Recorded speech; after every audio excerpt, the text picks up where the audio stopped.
Hello and welcome to the NFL Week 4 preview, top quarterback and wide receiver matchups for Week 4. We're going to dig into it. It is for the main slate. And we'll be using our team defense tool. What our team defense tool is, it's essentially DVOA. There's a little bit of a different formula to come up to the data, but it was very, very similar. There's a rolling average in it instead of just based on the whole season. So we should be able to see changes quicker than the normal DVOA stat if styles change and whatnot. Now, let's get into it. But before we do, please like, comment, subscribe to our YouTube channel. It helps us a ton, just improve reach and give you guys more content for free. Now, join us. 9-star, $39.99 per month. Gets you access to everything we do, all the props, all the DFS. You get it all for all sports we cover, all the tools. Let's go. One low price. Now, let's get into this. So, starting with team defense for quarterback.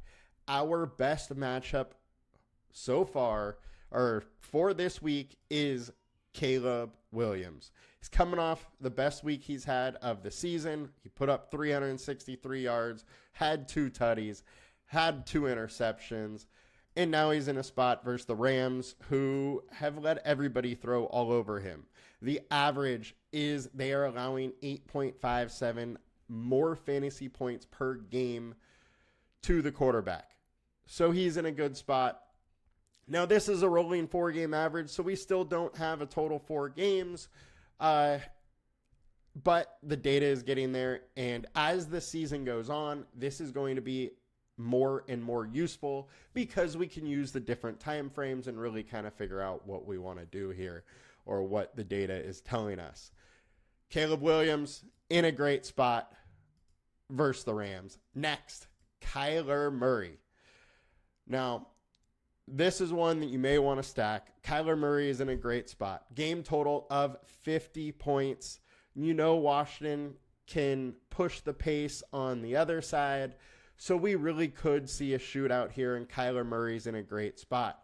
Washington is allowing 263.7 yards to the quarterback per game, along with 3 touchdowns. The Rams are at 2.7 touchdowns per game allowed to the quarterback. They are first only because they're allowing more rushing yards. Kyler Murray is in a great spot, and with the high-pace game, high game total, there is a very good opportunity that he is one of the top scoring quarterbacks this week. Next, we got Justin Fields. He's coming off the best game he has had so far this year. The Colts just got torched by Caleb Williams, who put up that 363 number. And now they get Justin Fields, who is getting a bigger portion of the workload. They're having him do a little bit more. They got more confidence in him, and his role is growing. Now, the game total is 40. So you don't love it from a stacking standpoint. However, I got to point this one factor out. When you're considering stacking a team, you want the other team to be able to have explosive plays. The Colts can do that. Anthony Richardson has a cannon for an arm, can throw it 60-plus yards, and they have a couple deep threats that can really go down and get the ball. So explosive plays can happen in this game. And if the Colts have some explosive plays, it means Justin Fields may have to do more. And in that case, he looks very, very good. Now, the stats the Colts have been allowing, 239.7 passing yards per game, 1.7 passing touchdowns per game.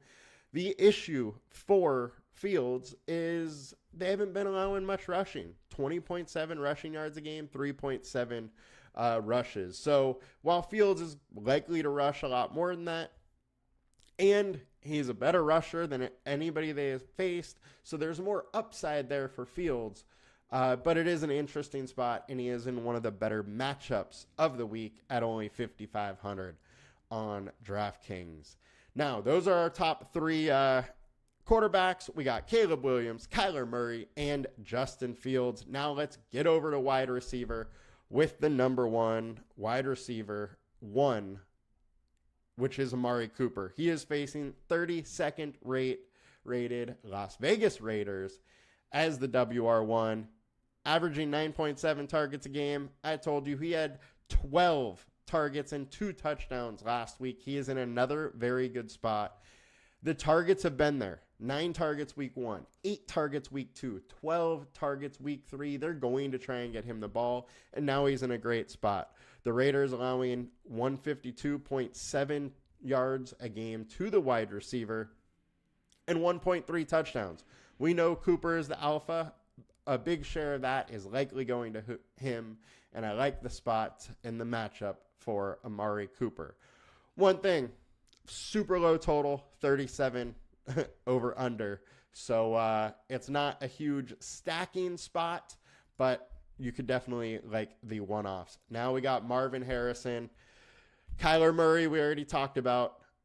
Now we like his WR1, who has been crushing this season. He had a real bad opening outing with only 3 targets, but then backed that up with 8 targets, 4 receptions, 130 yards, and 2 touchdowns. Then comes back last week with 11 targets, 5 receptions for 64 yards and a tutty. Now, he is in a great spot versus the Commanders, who, dating back to last year, are allowing 2.6 touchdowns per game to the wide receiver, allowing 182 receiving yards to the wide receiver. Those are last 9 numbers. And then if you get into the season, they're at 194 receiving yards per game and 3 touchdowns a game going to the receiver. Marvin Harrison is the alpha wide receiver. He's going to get his work. I love the stack with him and Kyler this week. It might be chalky, but they're both in a great spot. If it's not chalky, I'm hammering it. Next, we got DJ Moore versus the Rams. DJ Moore is coming in off his best game of the week, or of the season. Caleb Williams finally passed for a significant amount of yards, and now he gets a Rams team that is broken, hasn't been very good, and just gave Brock Purdy a ton of time to pass. If Caleb Williams is protected, has times to pass, he's going to get the ball to DJ Moore. 10 targets, 8 targets. The targets are going there. We know he's an explosive wide receiver that's capable of giant games. He had 2 30-point games, a 50-point game last season, several, mid-20 games. He's a legit wide receiver in a great spot versus a defense that is allowing 2 touchdowns per game to the wide receiver. Let's go. Now, that'll do it for us today. Top 3 in both wide receiver and quarterback. We will be back next week with 2 more positions and a nice little quick breakdown for you guys. Have a good one. Thank you for watching. See you later. Bye.